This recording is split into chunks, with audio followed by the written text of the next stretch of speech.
Amen. Gloire à Dieu. Hein. Amen. Le Seigneur m'a donné un petit sujet pour vous.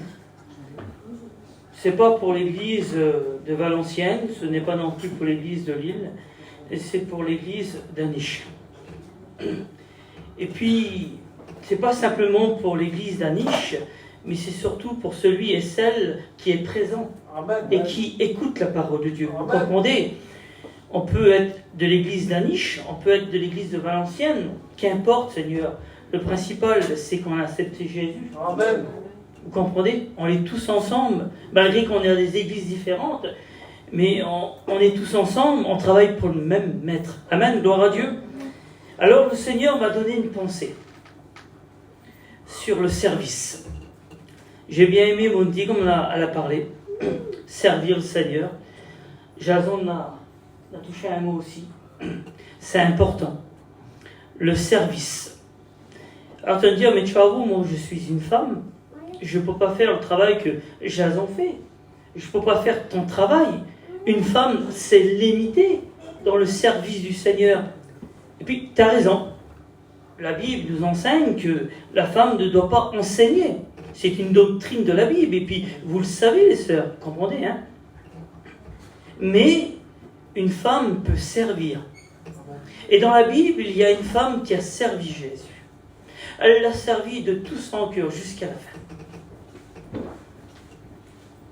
Je voudrais vous parler de Marie de Magdala, une femme au service de Jésus. Amen. Gloire à Dieu. Alors, lorsque lundi, j'ai fait la réunion de jeunesse, et puis je suis reparti avec les jeunes, avec ma petite, et puis la petite Jade, c'est la copine à ma petite, là. Les filles, tout le long de la route, ils me posaient des questions. Et puis, il est venu le sujet d'une conversation sur le service.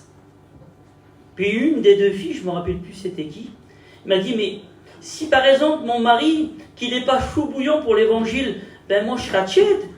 Et puis j'ai répondu, non. Ben non. Le service dans le Seigneur, c'est personnel. Vous comprenez? L'engagement pour le Seigneur, c'est personnel. Si vous avez un mari qui est chaud bouillant pour le Seigneur, et puis qui va partout, c'est un missionnaire, et puis vous le suivez derrière, merci Seigneur. Mais si c'est un chrétien qui est fidèle, et puis qui vient à la réunion, et puis il se contente aux 3 réunions par semaine, et puis vous, dans votre cœur, ça brûle pour témoigner pour le Seigneur, pour travailler pour Dieu, ben faites-le. Amen. C'est pas votre mari qui va vous dire, ben fais comme ça, fais ci, vous comprenez? Et puis là, Marie de Magdala, cette femme-là, elle a reçu beaucoup du Seigneur. Dieu lui a donné beaucoup. Alors, elle a voulu donner beaucoup à Dieu. J'ai fait un petit peu une biographie de cette femme, la vie de cette femme. Et puis, croyez-moi, j'ai passé du temps. Et puis, croyez-moi que hier au soir, j'ai pas beaucoup dormi.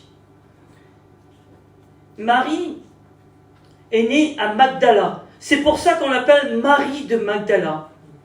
C'est entre le petit village de Tibériade et puis Capernaum. C'est un village de pêcheurs. La mère à Marie de Magdala s'appelait Uchari. Son père s'appelait Cyrus. Je pense qu'elle a été élevée comme un enfant comme les autres. C'était des juifs. Elle connaissait la loi de Dieu.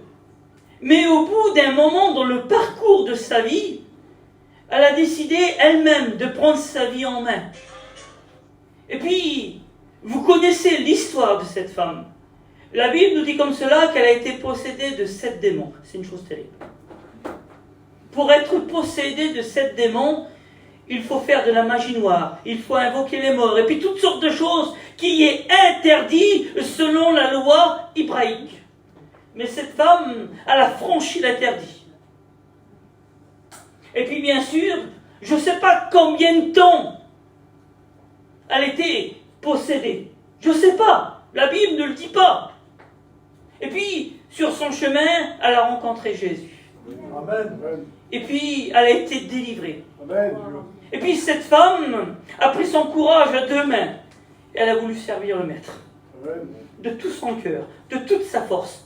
mais elle n'était pas seule. Parce que Jésus était servi par plusieurs femmes. Et puis, j'ai fait quelques recherches.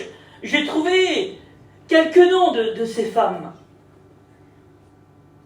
Marie de Magdala, elle était accompagnée de 4 femmes pour servir Jésus.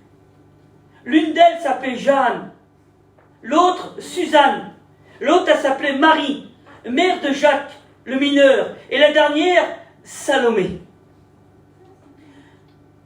Ces 4 femmes servaient le Seigneur de tout leur cœur, de toute leur force.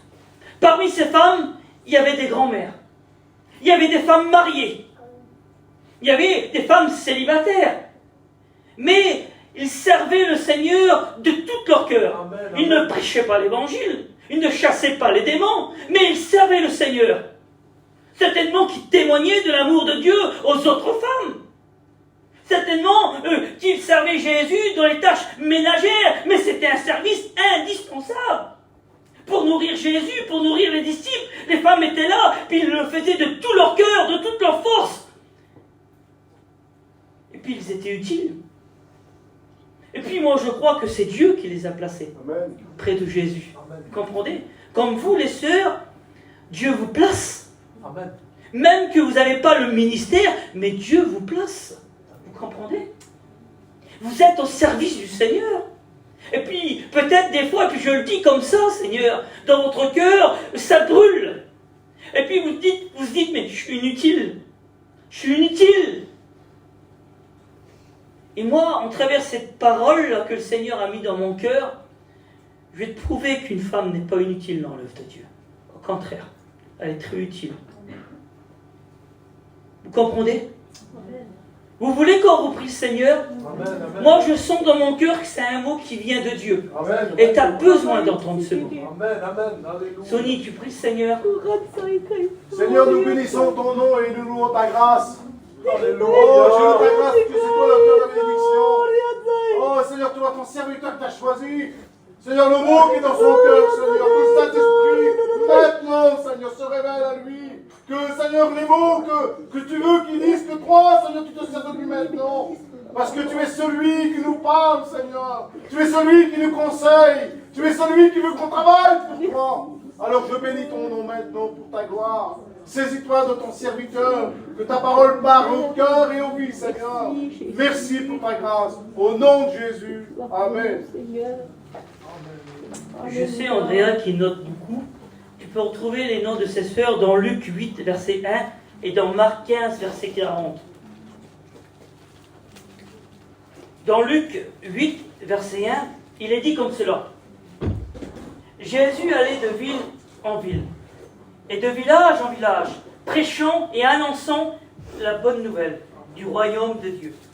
Les 12 étaient auprès de lui, avec quelques femmes qui avaient été guéries d'esprits malins et de maladies. Marie dite de Magdala, laquelle était sortie 7 démons. Jeanne, femme de Chusa, intendant d'Hérode, Suzanne et plusieurs autres qui l'assistaient de leurs biens.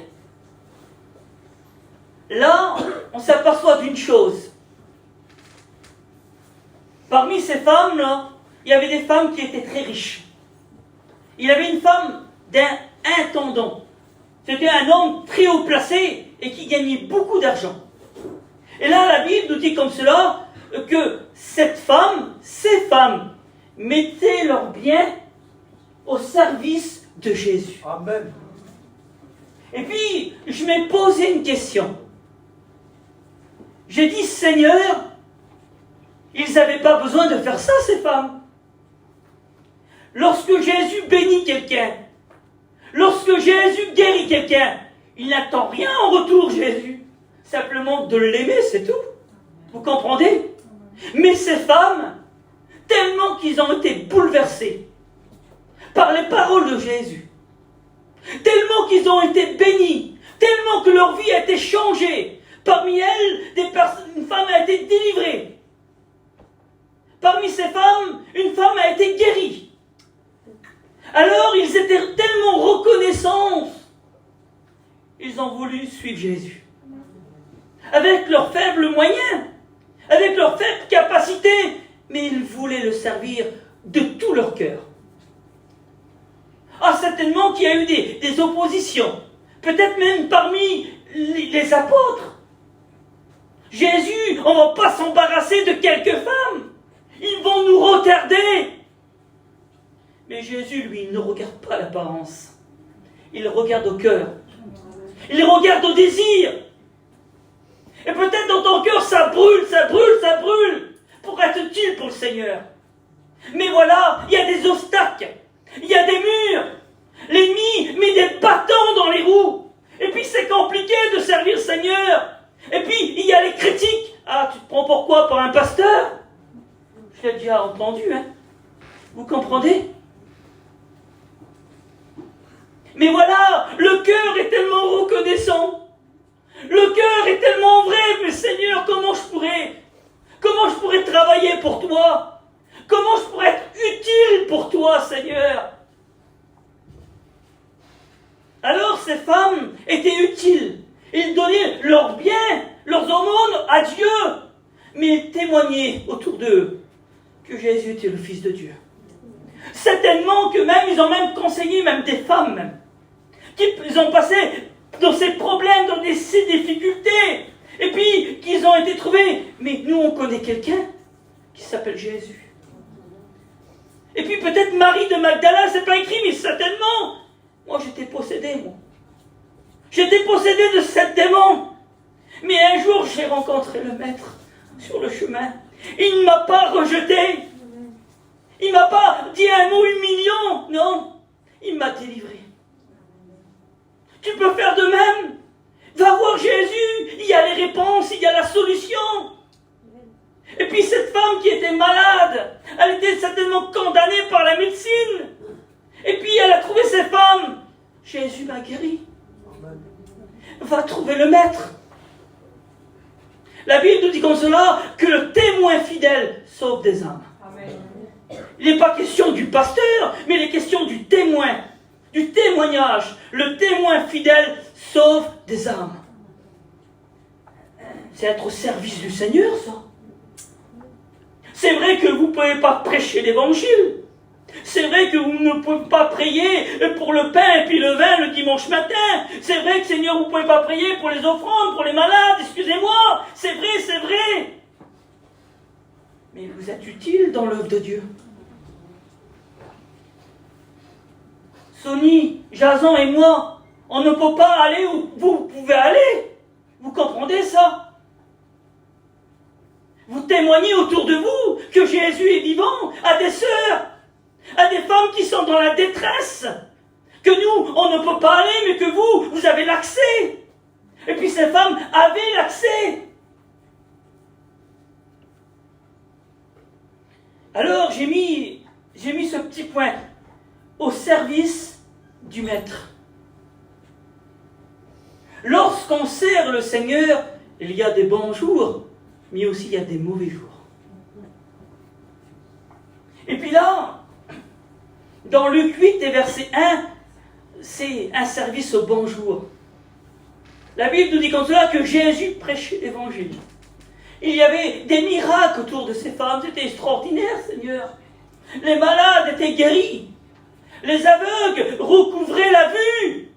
Et puis certainement, lorsque les femmes témoignaient autour d'eux, il y avait des autres femmes venaient. Et puis ça devait enrichir leur cœur. Ils devaient se dire dans leur cœur, tu vois, on est utile quand même pour le Seigneur. Il a tant fait pour nous. Nous, on est utile quand même.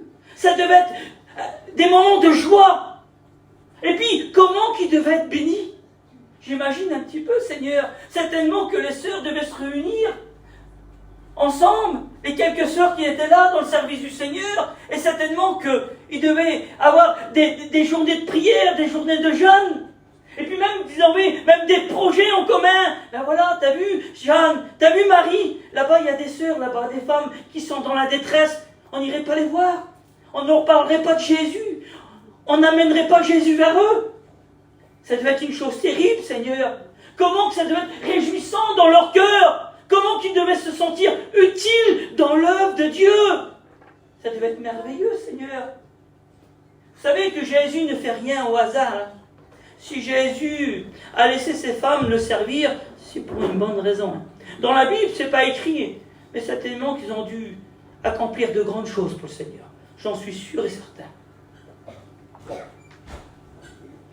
Mais dans le service, il a aussi des mauvais jours. Il y a des épreuves, il y a des combats, il y a des vents contraires. Celui et celle qui veut le servir le Seigneur de tout son cœur, il y a un ennemi en face. Il s'appelle Satan. Son nom veut dire adversaire. Et lui, il ne vaut pas, lui. Lui, il déchaîne les vents. Il déchaîne la tempête. Et puis, croyez-moi que certainement que ces femmes ont dû passer par la tempête. Ils n'étaient pas exempts de la tempête. Les disciples ont passé par la tempête, mais ces femmes aussi ont passé par la tempête. Et puis là, dans Jean 19 et verset 25, la Bible nous dit comme cela, que ces femmes étaient au pied de la croix. Et puis là, parmi ces femmes, il avait la mère de Jésus. La sœur de la mère de Jésus et Marie de Magdala et les quelques femmes qui étaient là. Jésus est venu le chercher dans le jardin de Gethsémane. La Bible ne dit pas que les femmes étaient avec eux, mais certainement, parce qu'il les quittait pas. Vous comprenez? Lorsque Jésus allait dans un endroit, les femmes le suivaient avec les apôtres. C'était comme ça. Ils ont fait des kilomètres et des kilomètres avec Jésus. Ils ne voulaient plus le quitter. Je les comprends. Hein. Ils ne voulaient plus quitter Jésus. Un jour, un homme est venu, il dit, cet homme, il y a les paroles de la vie. Cet homme n'a jamais parlé comme un homme ordinaire. Lorsqu'il parle, il apporte la vie. Et puis ces femmes avaient très bien compris que Jésus n'était pas un homme ordinaire, il était le Messie, il était le Christ. Et puis là, Jésus est dans le jardin de Gethsémane, on l'accuse de toutes sortes de choses. On l'amène dans le prétoire, on le fouette, on le bat, son sang coule. Et puis ils le savent, ces femmes, à l'époque. À cette époque-là, les Romains n'étaient pas tendres. C'était même des barbares. Des hommes qui aimaient faire souffrir d'autres hommes. C'était une chose terrible. Ils le savaient. Dans leur cœur, ça devait être le trouble. Mais pourtant, c'est le Messie, c'est le Christ. S'il voudrait, il envoie des anges. Et puis, il détruit tout le territoire. Et puis, ils étaient troublés. Et surtout, lorsque Pierre a trahi Jésus, il l'a renié. Il a dit, moi je ne le connais pas. Qu'elle trouve dans le cœur de ces femmes. Après tout, c'est Pierre, Seigneur. C'est celui que Jésus a dit un jour, je bâtirai mon église sur toi. Quelle bonté, Seigneur. Imaginez-vous un petit peu. Mais voilà, ces femmes sont au pied de la croix. Parce que croyez-moi que lorsque Jésus allait de village en village, les apôtres étaient là, mais les femmes étaient là aussi. Et puis les gens voyaient ces femmes autour des apôtres et de Jésus le servir. Si les apôtres auraient été prisonniers puis exécutés, ces femmes aussi, ils auraient pu être exécutées aussi. Hein. Croyez-moi. Hein. Parce que les Romains n'étaient pas tendres, hein, aussi bien avec les hommes que les femmes. Hein. Mais malgré la menace de mort, malgré la menace de prison, ces femmes étaient au pied de la croix. Puis, ils pleuraient, ils se lamentaient sur Jésus. Et même une femme a dit, mais il ne mérite pas. Il est le Saint de Dieu, il ne mérite pas. C'est vrai que par moments dans le service, c'est dur. On passe par des vents contraires. On passe par la séparation. On ne comprend pas toujours. Et on dit, mais Seigneur, je t'ai servi de tout mon cœur toute ma vie, Seigneur. J'ai fait ce qu'il y avait à faire, Seigneur. Mais pourquoi je passe par de telles difficultés? Pourquoi la croix? Certainement que ces femmes ont dû se poser cette question. Mais pourquoi la croix?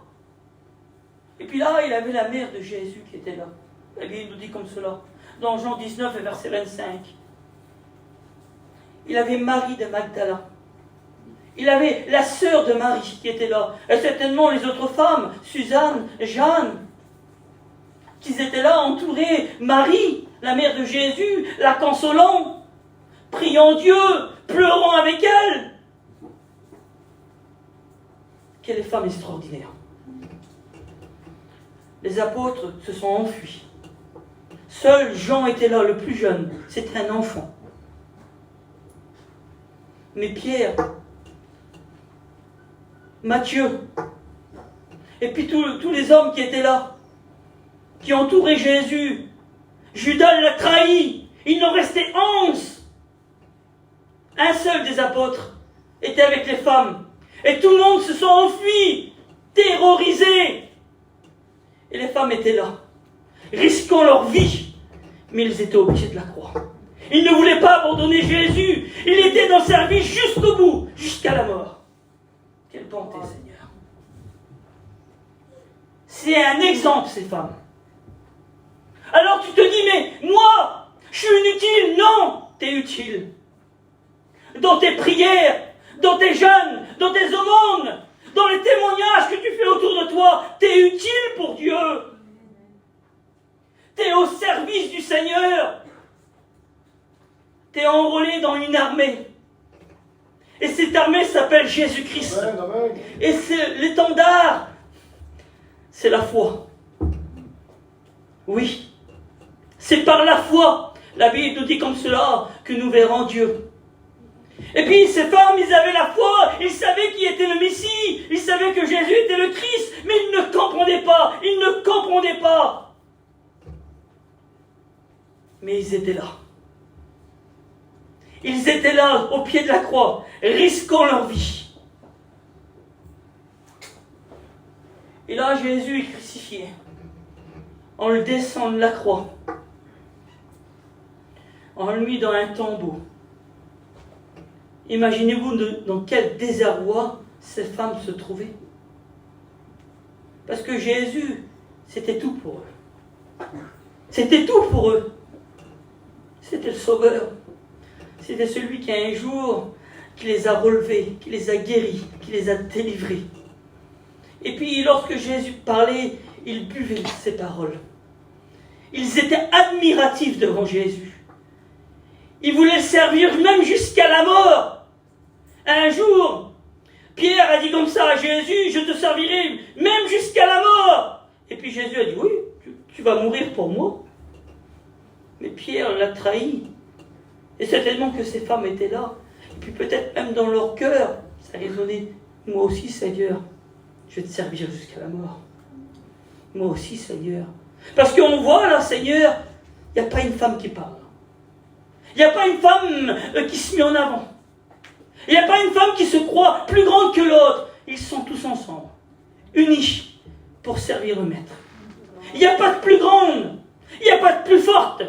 Il n'y a pas de plus intelligente, il n'y a pas de plus spirituelle. Non, non. Ils sont ensemble pour servir le Maître. Et ils le faisant de tout leur cœur. Même jusqu'à la mort s'il faut. Et là, Jésus est mis dans le tombeau. Et puis, la Bible nous dit comme cela, qu'il arrive le jour où les Juifs se mettent à part. Et puis qu'ils jeûnent. Alors, il se passe tout le week-end. Et puis là, de bon matin, Marie de Magdala va au tombeau. Et ça se trouve dans le livre de Jean, chapitre 20 et verset 13. Et lorsqu'elle va au tombeau, elle s'aperçoit d'une chose, la pierre est roulée. Alors la panique vient dans son cœur. Elle s'imagine toutes sortes de choses. Ils ont pris le corps du Maître. Et puis là, il se passe quelque chose, elle se penche en avant. Et elle voit dans le tombeau 2 anges. Et puis imaginez-vous qu'elle est en train de pleurer. Elle est en train de pleurer toutes les larmes de son corps. Et puis là, un des 2 anges dit, ne pleure plus. Quelle parole forte, quelle parole puissante, Seigneur. Pour une femme qui a servi le Seigneur toute sa vie. Ne pleure plus. Elle aurait pu dire, mais qui tu es toi pour dire je pleure plus? C'est mon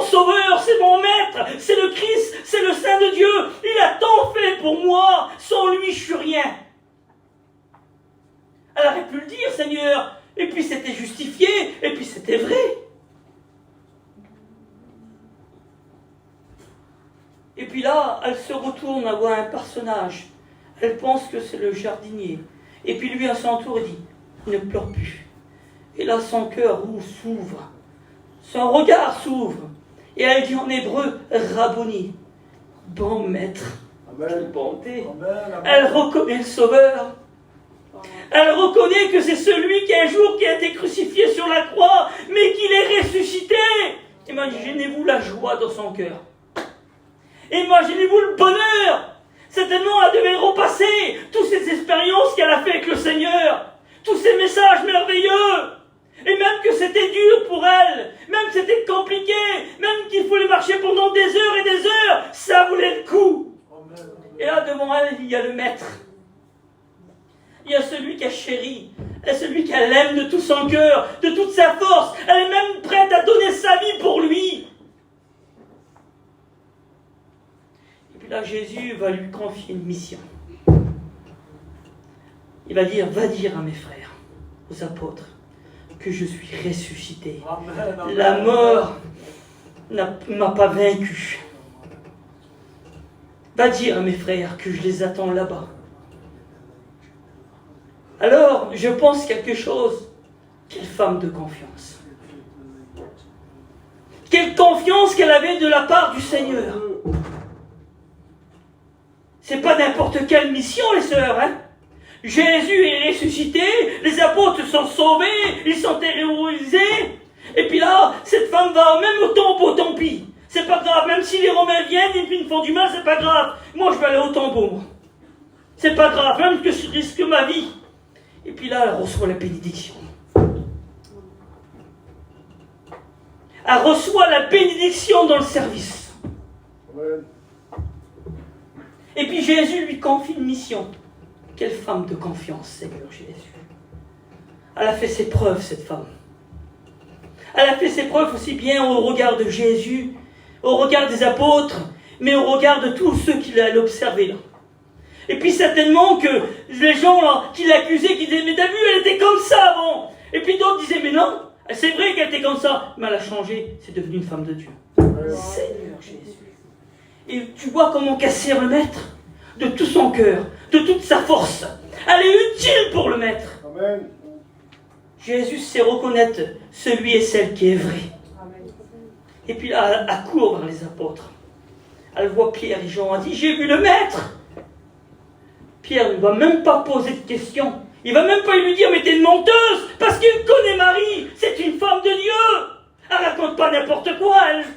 Elle parle pas sur les autres. Elle sert le Seigneur de tout son cœur. Et même comme c'est dur, elle dit rien, elle.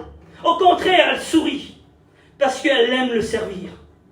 Et puis les apôtres l'ont vu ça. Et c'est pour ça qu'ils croient. Alors Pierre court jusqu'au tombeau avec Jean.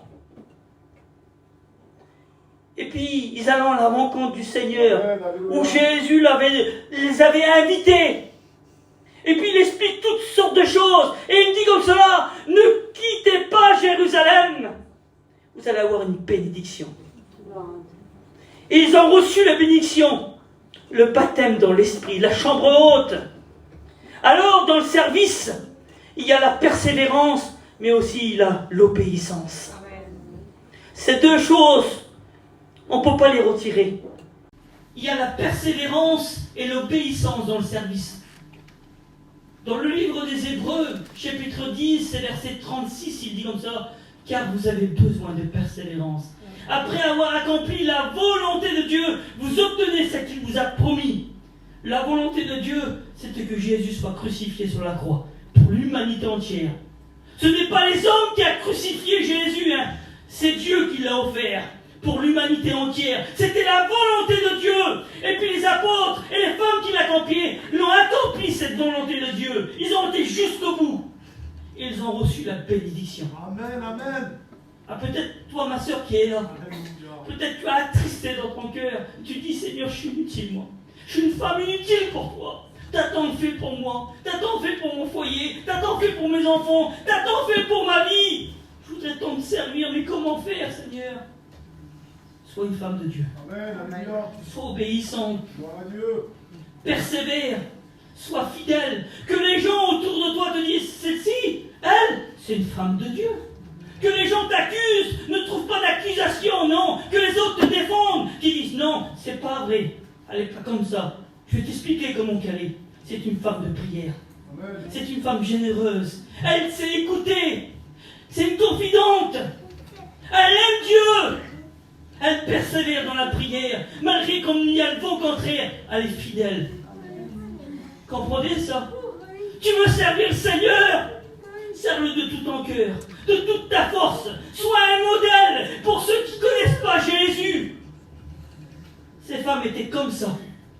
C'était des modèles, même pour les apôtres, même pour ceux qui les accusaient. Ils ne trouvaient pas aucune accusation sur ces femmes. Tu peux lire toute la Bible.